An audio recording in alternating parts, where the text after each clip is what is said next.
You sit up in your bed and try to feel with every sense whether your world just changed. You are still a moment, and then there it is again. A tremor shakes the floorboards beneath you, and the deep roots of your home below that. Your things rattle on their shelves, a porcelain doll falls over.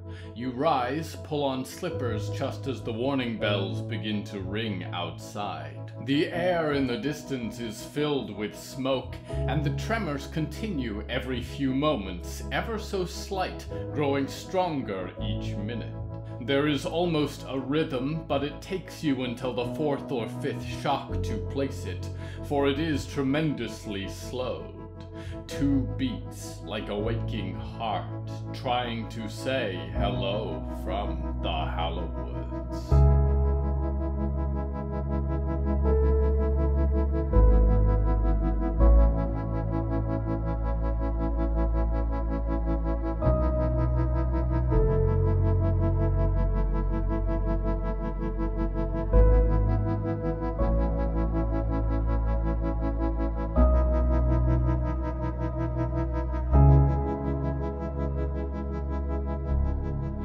Right now, I stand over a great tree.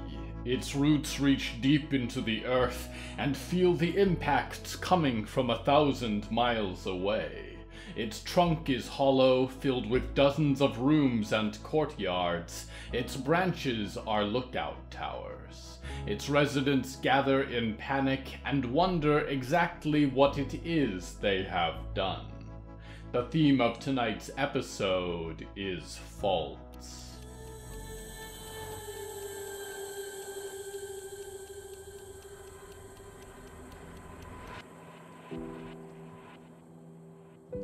The shouting roused Danielle from her frantic dreams. She had spent the night wandering, searching for any of her friends in the nebulous field of static that was the Arctic.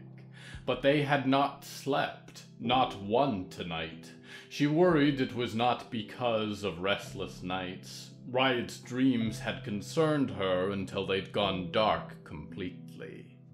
Perhaps they had journeyed beyond her sight. It was whether they would ever journey back that worried her.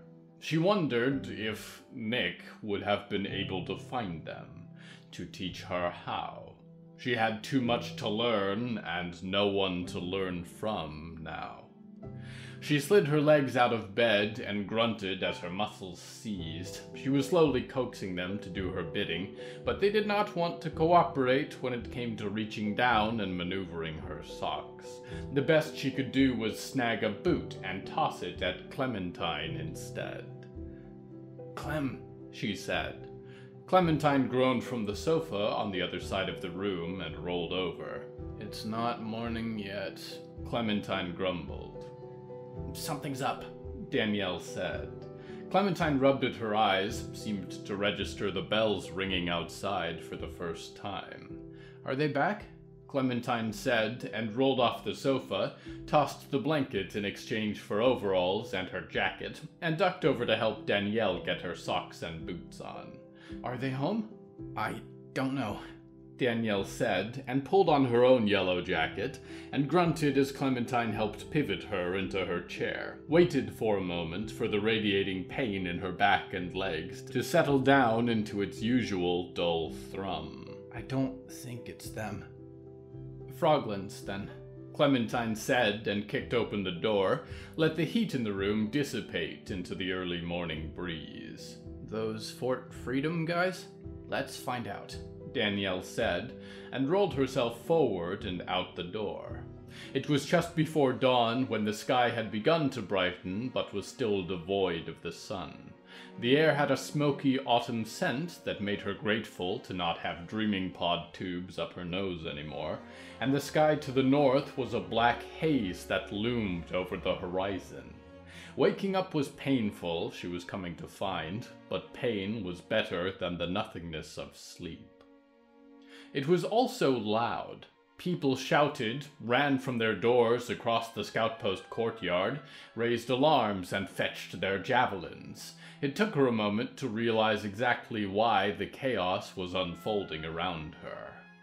Clementine, she said. Is the world supposed to be shaking? I have no clue, Clementine said, stepping around her. Haven't been here long. I'm guessing it's not, Danielle said. Another wave rocked the scout post ever so slightly. A buzzing in the wheels of her chair, the feeling of the earth moving deep below. One that caused the growing crowd of scout post survivors to quiet momentarily, seek shelter, before it subsided and the panic grew that much more. I'm going to go find Violet, see if she knows what's going on, said Clementine, putting her hand on Danielle's shoulder to get her attention. Don't go far, okay? No promises, Danielle said, and watched Clementine go dashing up the nearest ramp into the second floor of balconies that ringed the courtyards in search of Violet and Burns' room. Danielle spun out into the crowd a few meters, listening for answers. All she heard instead were questions, spreading like a fire among the crowd as she made her way through it. Has anyone seen Zelda? Have you seen Zelda since last night? Virgil Kane was shouting as he darted through the crowd. Danielle had been a bit too preoccupied to take stock of the dreamers at the scout post last night. She wasn't sure. Is that Botko? Are they coming after us? Lady Ethel's former assistant was saying, still wearing a hair wrap and a blanket around her shoulders. Her personal bodyguard reassured her and squeezed her hand too much. If I didn't know better, I'd say it was a whole mess of Fort Freedom trucks rumbling our way, added Buck, who looked bigger in his scout post jacket than he did without it. We showed 'em what once. We can do it again. Danielle came to stop beside a child who looked stricken by a ghost, the red-haired boy who had been brought home from the library by Virgil. You okay there? She said, and a face drained of blood turned towards her. He gave her a nod and glanced briefly to his mother, who was a few paces away collecting the rest of the McGowan horde. Everyone! A familiar voice called, and she looked up to the second-story ramps to see Violet limping up to the railing, Byrne helping her on her bad side. Clementine stood a few paces behind them both, with Valerie beside her. Valerie was in a jacket like her old one, a resolute look on her face. You chose a bad time to try and pull your act together, Danielle thought.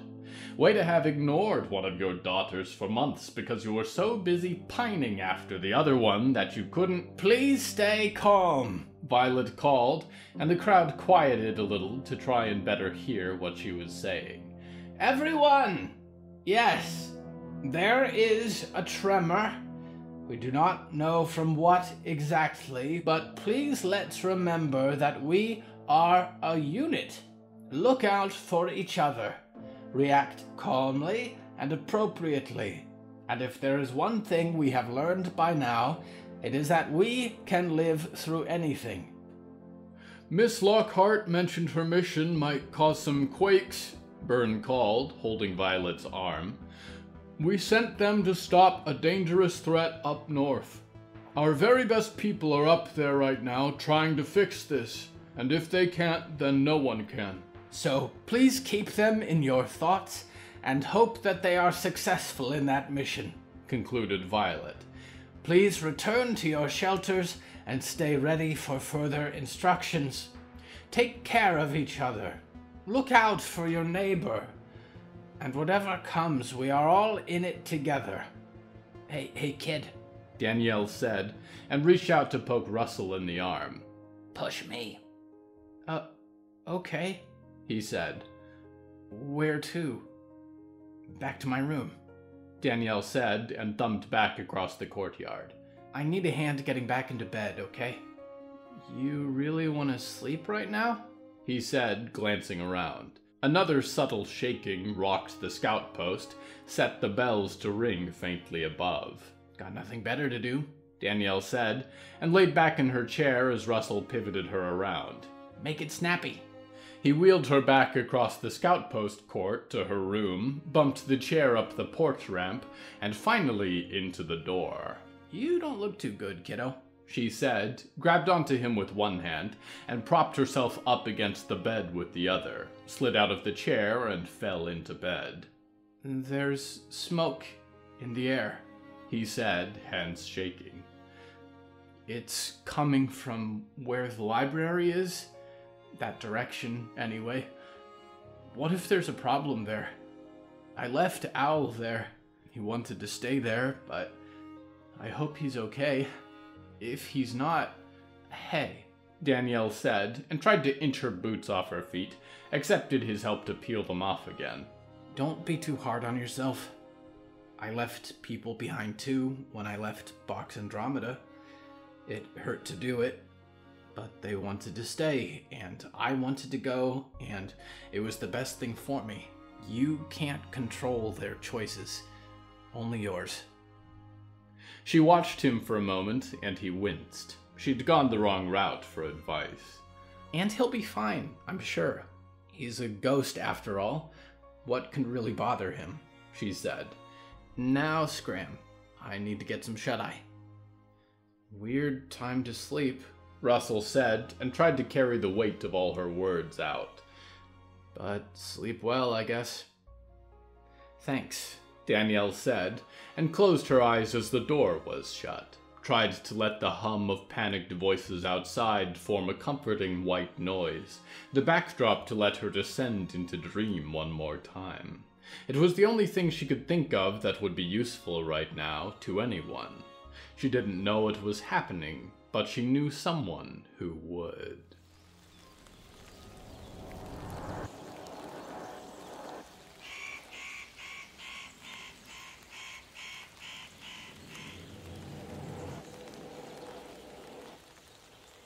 Dreamer, if you dream in the northern Hallowoods, be aware that when you wake, it is to a trembling earth. Ontario is not known for its seismic activity, but it may be about to. For in the far north, a heart of great invention beats beneath the ocean, and it grows louder, louder, louder. You can feel it in the earth now, and the rhythm is echoed by the countless black pines, roots pulsing beneath the soil. Press your palm to the earth, and you will feel the heart of the forest. It is close now, the precipice. We are in the winter, and the spring is deciding whether to come, where to fall. If the heart is not stopped in its rhythm soon, it will reach a critical speed, the crescendo of its song, and your world will explode with life as a second Cambrian age. The ground is ready, the trees bear the melody, and the world waits to see if a very few people now will be able to preserve any hope for your future before it is lost forever. We go now to one who bears the weight of the future.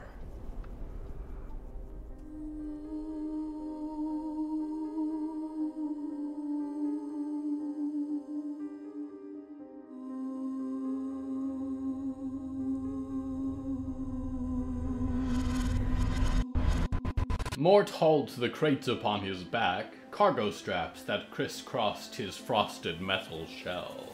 It was not difficult for him. He was good at carrying things, and he did not tire. And he watched Cindy trudge ahead of him, wrapped in her heavy coat, one stumbling step at a time. He kept an eye on her at all times, in case she disappeared like a ghost and left him alone. The ground crunched beneath his boots, and the world was like no place he had seen before. The ice here had been broken into big pieces by the thing in the ocean, jagged chunks turned upwards into sharp points like mountains, and then they had all frozen together again in the blizzard, turned the wasteland from a flat expanse of white into a valley of frosty sharp shapes. But it had stopped snowing finally, and only a few flakes drifted in the breeze as they walked forward, always forward, to where the green lights burned on the horizon. Something else had started. a shaking in the ice, growing just a little deeper with each step of Cindy's snowshoes.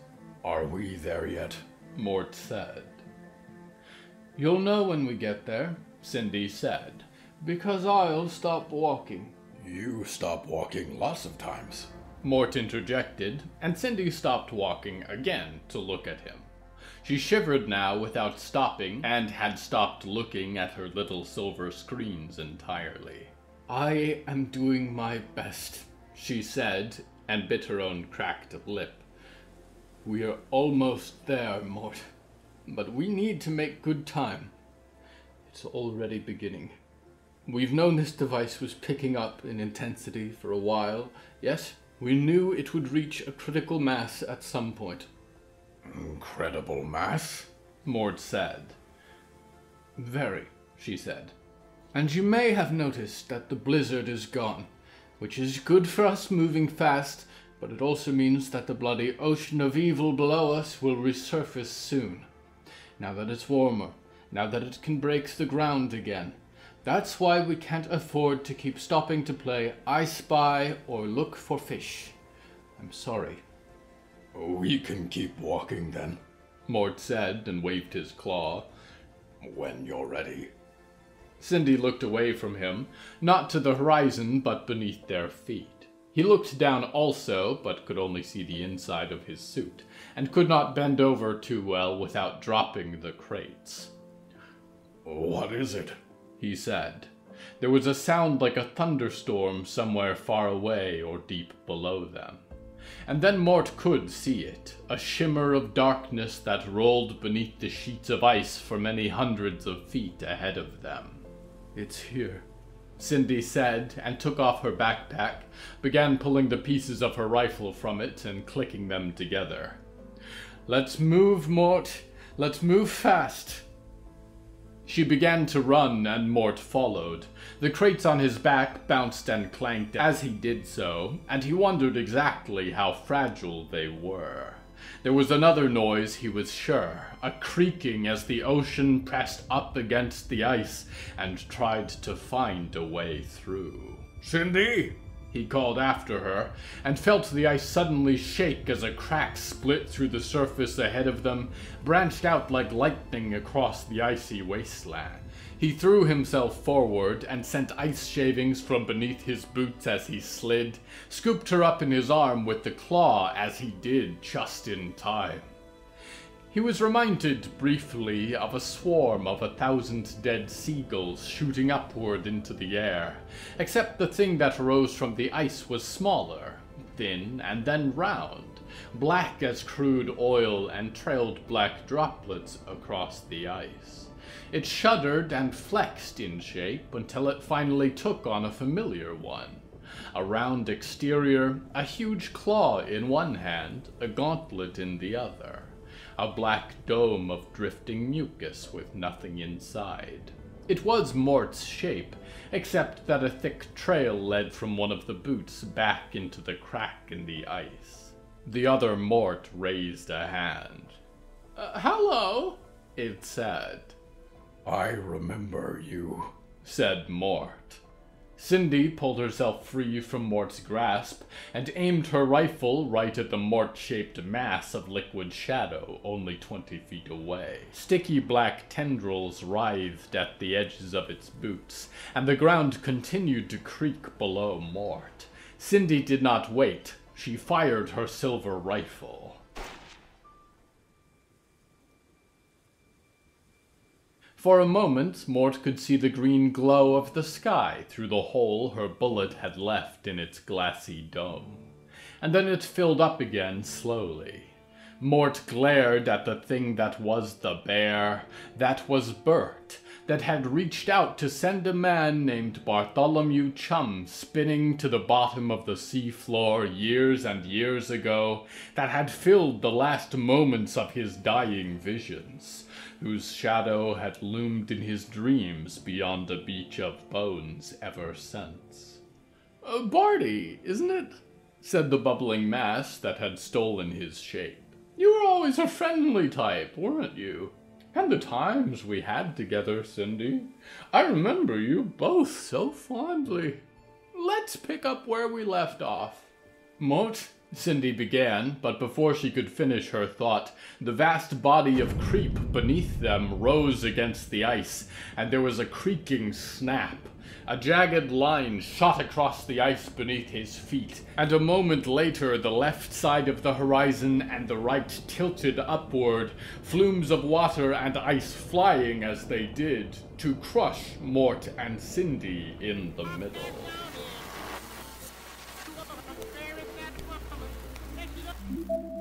So, you're after a surrender, is that it? On behalf of all Stonemates. I don't know how to explain this to a corporate puppet, but the spirit of freedom keeps on living. No matter how often you try to knife her in the ribs. This is a negotiation, Dash. Allow me to present this customer service issue how we see it from Botgo's side, and then I'd like to open the table to your thoughts, questions, concerns. By customer service issue, you mean imprisoning millions of people who want to leave. This conversation is gonna be much harder for me if you don't listen to what I'm trying to say. All right. I'll humor you. So, here it is. Terms and conditions, page 768. This was written way before the Black Rains. I don't think anyone could possibly have predicted how important this clause would end up being. Read it. While the Happy Dreaming family member is under the care of the Botulus Corporation, it is the duty of the Botulus Corporation to take every precaution related to the safety of the Happy Dreaming family member and their protection from hazards while under the stewardship of the Botulus Corporation, including but not limited to the function of the Dreaming Visor, Dreaming Pod, Dreaming Box, other Dream Tech, transport between inside Dreaming Boxes by vehicle, automated drone, or internal organization mechanisms, internal passage via exit halls or emergency chutes, the quality and purification of processed food products, Dreaming garden nutritious waste cycling, liquids and medications, hygiene, intubation or catheterization, and full-body hydrobath dream submersion available for premium members. Christ almighty. The Botulus Corporation must protect its Happy Dreaming family members from external threats to their safety and well-being, including but not limited to radiation, carcinogens, floods, fires, hurricanes, lightning damage, pests, nuclear winter, any terrestrial or alien life, and militarized anti-company efforts.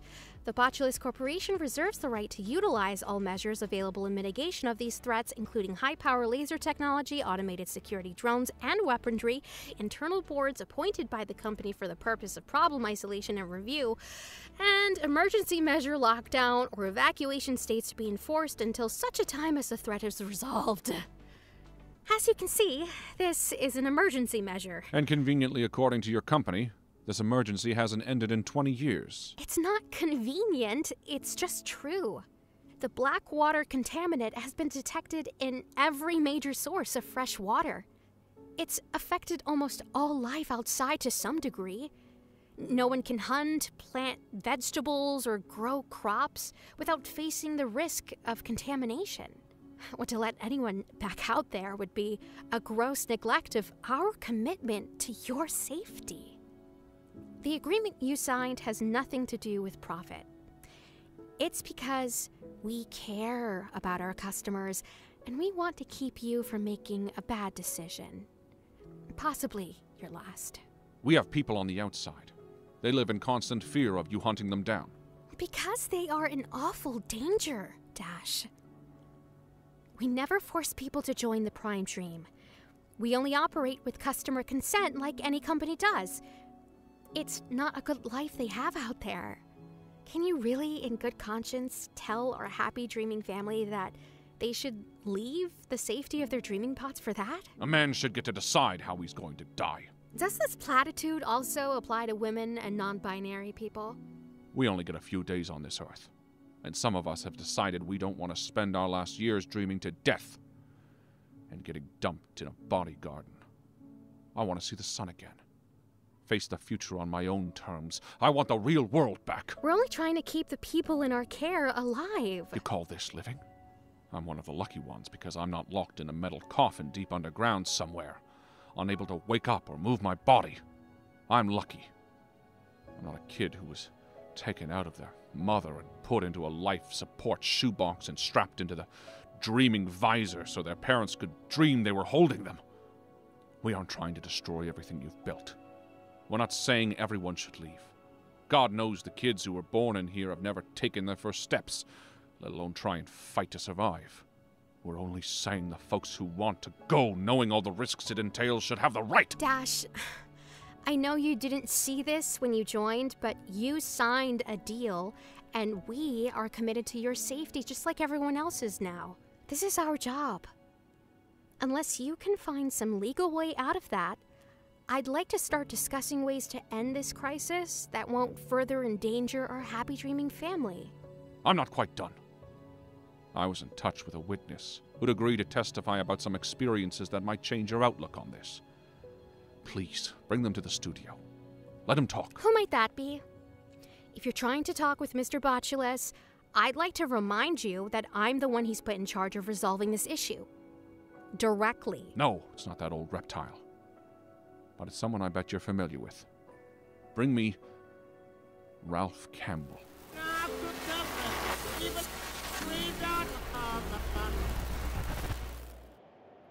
If only they knew, Dreamer. Millions upon millions trapped within those silver boxes where they cannot hear my voice. If they were to wake, Dreamer. If they were to dream true dreams. We return now to Mort. Mort's armor strained at the rivets. His giant claw was dug into one wall of ice, and his gauntlet held against the other. There was nothing beneath his feet. The two walls of ice led down 20 feet into a black liquid that was not the ocean at all, but creep boiling hungrily. It was creep that kept him pinned between the two gigantic masses of ice, drove them harder together with each moment, trying to crush him. Cindy, I'm breaking, he said, and felt the metal strain as he kept the glacier on each side from pulverizing the both of them. Cindy had her arms around his dome, and she climbed up onto his back. "Keep us up, Mort," she said, and shifted her weight across him, knelt on his shoulder as she went for the crates on his back. "Just for a moment longer. You're doing very well. You remember what we talked about?" Don't go, Mort said. please. We came all this way to do this mission. "Yes," Cindy said, and there was the sound of clanking metal. He dug the edge of his claw into the ice, pushed back as the ocean surged and the twin glaciers pressed closer. The black ocean beneath was full of mouths, rows of teeth traveling like serpents across the roiling surface. "Come on down," Creep called from below in 100 voices. "The water's fine." "Mort, there will be no mission if this monstrosity survives," Cindy said, and pulled something heavy from one of his crates. "The heart is on the sea floor, where the compass needle spins. You're the only one who's going to be able to go down there and survive, and if you do, this thing can't be in the way. Not this time." Hey! Mort shouted to the churning ocean far below. Let us go! You're being mean! "Mort," Cindy said, and tapped the glass with her hand. He looked up to find her with a knife in her hand, a device full of trailing wires in the other. "I'm going to put an end to it, all right? There's going to be very few moments after I go down. Get as far away as you can. Take shelter. You are our chance now. Our chance for everyone. I'm taking half the charges here with me. The remaining payload should still be enough." Come with me, Mort said. Don't leave me here. You're my friends. We were old friends. Why not just drop the bombs, or... "Because the bombs need to be inside that thing when they go off," Cindy said, and sighed, pushed her frozen hair away from her frost-bitten face, put a glove against his glass dome.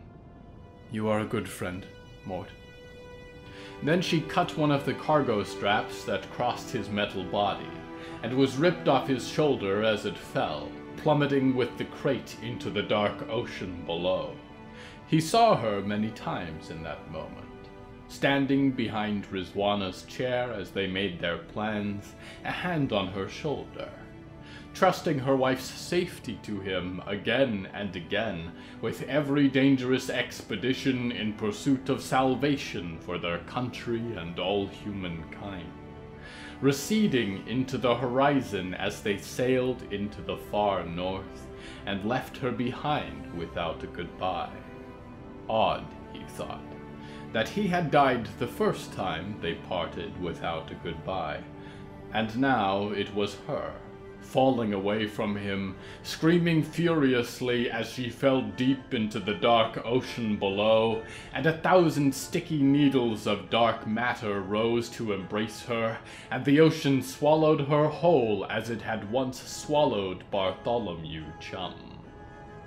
Mort screamed and kept screaming as he flung himself upwards from where he was pinned, slid up 20 feet to get caught again as the two mountains of ice slid closer. They had him by the shoulders now. He was caught in the narrow canyon, hoped that it would be enough. And then there was the explosion. For a moment, the world was white, the light that he dreaded. And then slowly the sound and color came back.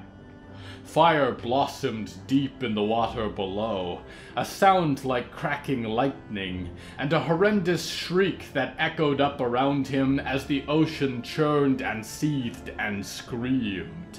The impact sent water flying up twice his height, and immediately the pressure of the two glaciers released, and he sunk his claw desperately into one to stay afloat as they tumbled back into the sea, rocked on the surface.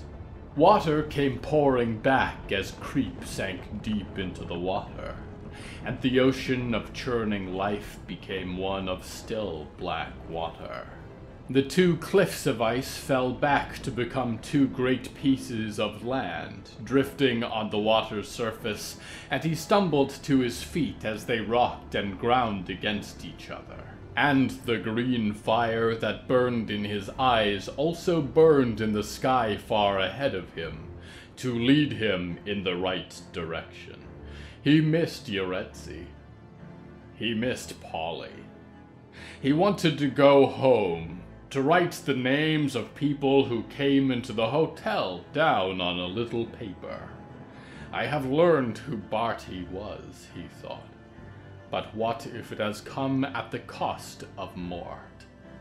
But there was a fire burning beneath the ocean, and it had taken Cindy and Creep, and with it all his friends.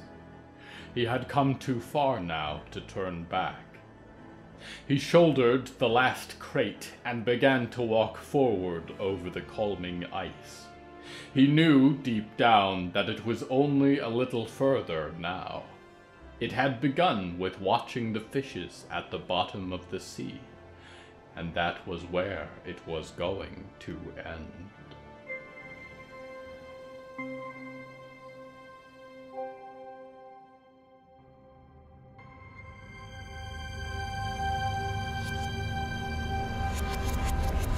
If creation is a mirror for the gods that fashioned it, then it is a shattered one. On this side, it is an imperfect reflection, and one must wonder if it is a curse that the face of God is so distorted by the glass, or a blessing that we may never know the full shape of it. There are cracks in the surface, and through them you might catch a glimpse of a sliver of the shadow behind. This is the mirror through which the darkness looks. A thin pane, a fragile plane, and surrounded on both sides by anguish. On this side, life indescribable, for all we have to show for our existence are our empires, and we are desperate to do something, to leave something behind, to show the universe that we did not end as quietly as we began. and on the other side, nothingness. The void that takes everything from us, friends and lovers and gods alike. You are mortal, and so caught between the indescribable and the eternal. I am sorry that these fragments are of your lives. And I am no different, I think. I told myself I was, that I would not shape your destiny, nor lay a heavy hand upon your future, simply guide your thoughts, your dreams a little, always watching, never interfering. But I have. And Mort is closer than he realizes now to the heart. He will be the first to reach it, I think. He is only here because I woke him. And if harm befalls him, look in the mirror and find the face of the god responsible for it. We go now to a splintered face.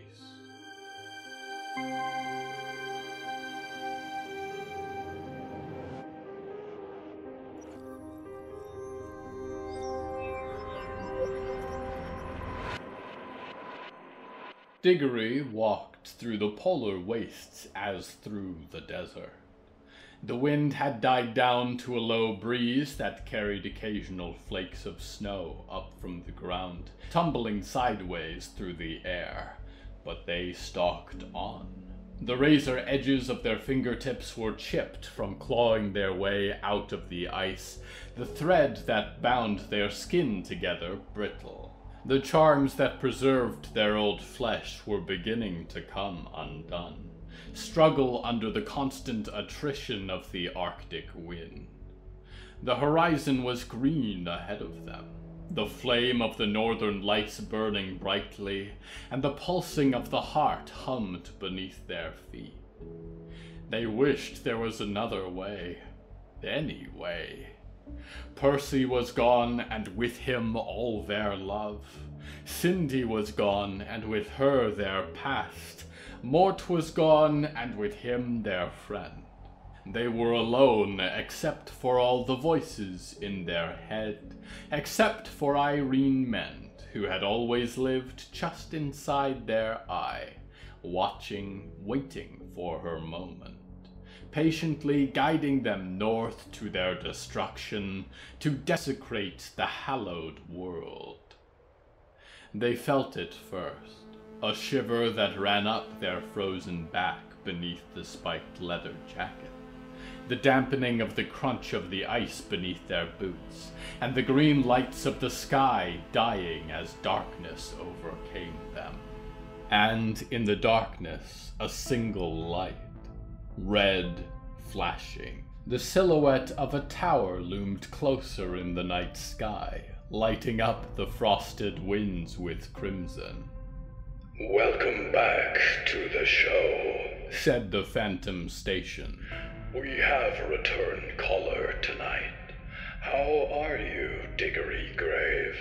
Not now, Diggory whispered. Darkness, light. Darkness, light. The Phantom Station's flashing gaze was not one red light, but a cluster of dozens together, dotting the shape that was almost a radio tower when it stood still.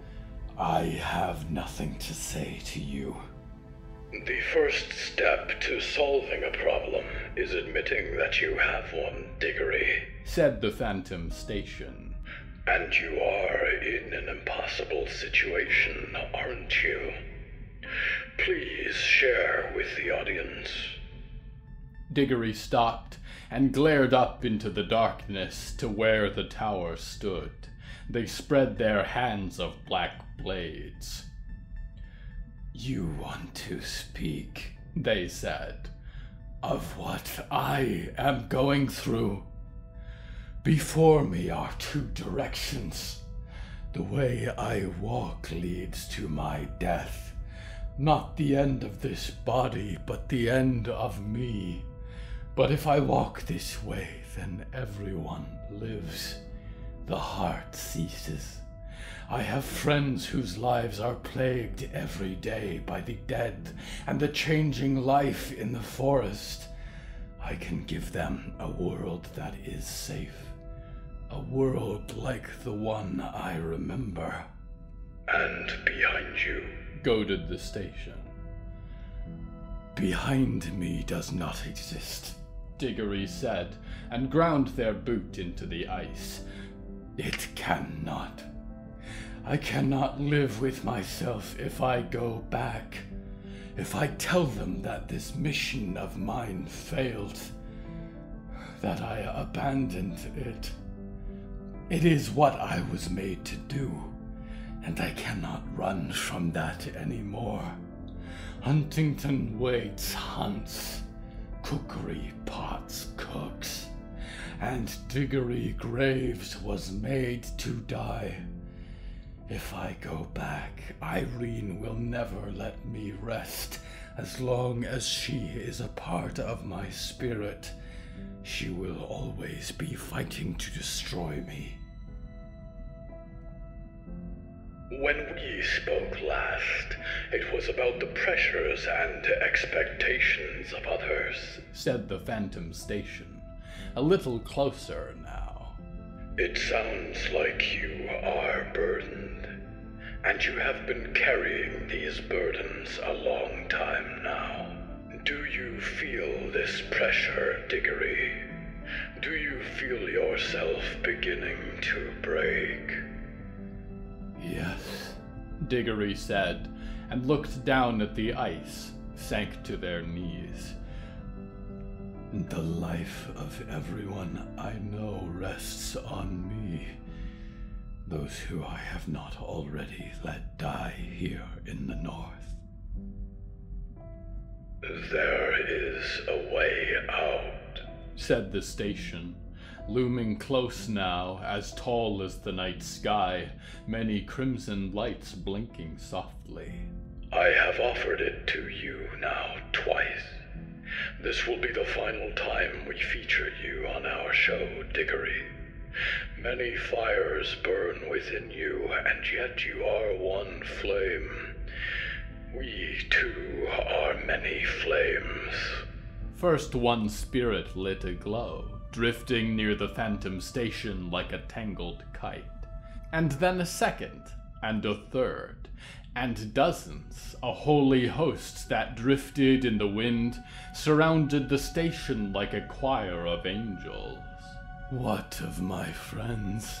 Diggory said. If I do not destroy the heart. Do you truly believe that destroying the heart would save them? Said the Phantom Station, eyes sizzling. Is that what you tell yourself? Or is that what this Irene whispers in your thoughts to draw you closer to it? The world is blessed by the heart, and even if it stops, do you believe it will undo what has been done? I do not know, they whispered. I think not. Join us, Diggory. Join our audience. Free yourself from carrying the weight of the world. Irene's spirit cannot escape us in here.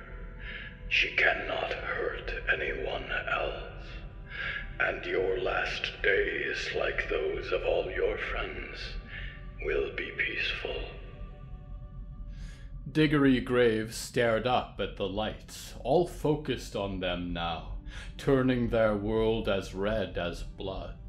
Spirits filled the sky like stars, and they raised their hands to the dark tower. Their black tears rolled down their stitched face and stained the snow. All I ever wanted was not to be lonely anymore, they said. And now. Their words were cut short as they were punched in the face. Immediately, the crimson eyes of the Phantom Station and the accompanying darkness were gone. It was dim and cold and barren. A green light flickered on the horizon, and the ice rumbled beneath them, and somewhere distant there was a sound like rolling thunder. And in front of them was a green man. It punched them in the face again, and they fell backwards, rolled once across the ice and to their feet again, spread their claws. The person standing in front of them was not unlike a froglin. In fact, it may very well have been. The primary difference was that a froglin was 4 feet tall on a good day, and the frog that stood before them was 6.5. Its bulging eyes and head sat upright over a long body of sculpted muscles and powerful thighs. It stood perfectly still and wrung its hands, and gulped as it stared at Diggory. "Who are you?" Diggory said. "What are you doing here?" The froglin gulped. It remained very still, as if waiting for them to forget that it was there. I was, Diggory said, and searched the sky for the phantom station's blood-red lights, but it was gone. They exhumed dust from their lungs, and took a step toward the froglin, which hopped quickly back. "I asked who you are," Diggory said. The froglin croaked a word that sounded like grug. "Grug," Diggory said. "Did you follow me all the way here?" Grug stared at them with those unblinking yellow eyes and shivered. That might have been the cold. Diggory took a step to get around them, and Grug took another step back to remain in their way. "Are you trying to stop me?" Diggory said. Grug blinked. "Do you know where I am going?" said Diggory. "Did Rothodroth send you? Or are you here of your own accord?" Grug polished a yellow eye with his tongue, and squinted at them, and shivered again. It seemed a pitiful creature in this cold, turning its blood to sludge and freezing over its eyes if it went without blinking too long. "Grug, go home," Diggory sighed. "You and I are both born of the Black Rains. I understand it may frighten you for this to end, but we will both still be here in a fashion when it is done. My people will live, and so will yours.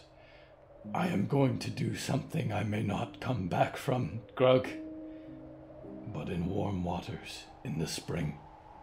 I hope you will live. You and everyone in the woods I have come to call home. Live long and well. Go home and make all of this worth it." Grug gulped again. "And," Diggory added, and flexed a hand of knife-like fingers, "if you do not get out of my way, then I will kill you very quickly." Grug stared at them wide-eyed, and then took a bandy-legged step towards them, wobbling on its overlong feet, and hugged them with gangly arms. And then the drowned priest was bounding with lengthy steps back the way they had come. And for Diggory, there was only one direction left, and all the world to carry.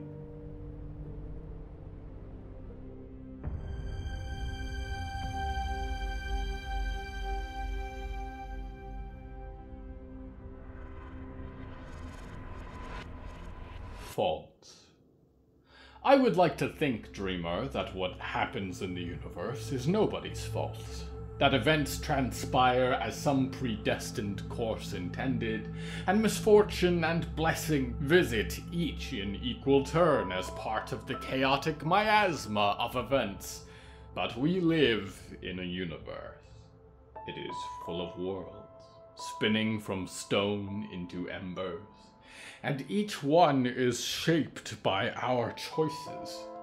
The end arrives because it was not forestalled, and doom is brought upon by our negligence, and sometimes those in power have used it for ill gain, and the only way to stop it would have been a long time ago. What could have been done to stop me? If I had not intervened, if I did not continue to, I think it would doom you one way. So if I do nothing, would it have been my fault? Is it my fault now, if despite my efforts it still fails? If it does, Dreamer, then you will not have long left to think of me as your loyal host, waiting guilty for your return to the Hallowoods.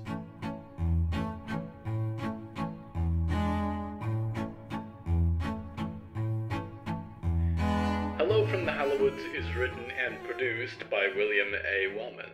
Hello, that's me. If you enjoyed this show, please don't forget to follow it and share it with a friend. The bonus story that goes with this episode is called One Flesh, and is available on the show's Patreon at patreon.com/Hallowoods. Because we operate without ads or sponsors, our supporters are all that keeps this show going. Plus, supporters get weekly bonus stories, behind-the-scenes content, exclusive merch, and even more. Merchandise and episode transcripts are available at hellofromthehallowoods.com. You can even find us on social media at @thehallowoods. Music is used under license from artlist.com. Our opening theme is Forest Overture by Yehezkel Raz, and the closing theme is Farewell by Malba Sitzman and Matan Efrat. Until next time, dreamers, when you skip across parking lots and sidewalks, don't step on a crack. You might break your mother's heart. But there are cracks everywhere, whether you can see them or not, and she's getting used to it by now.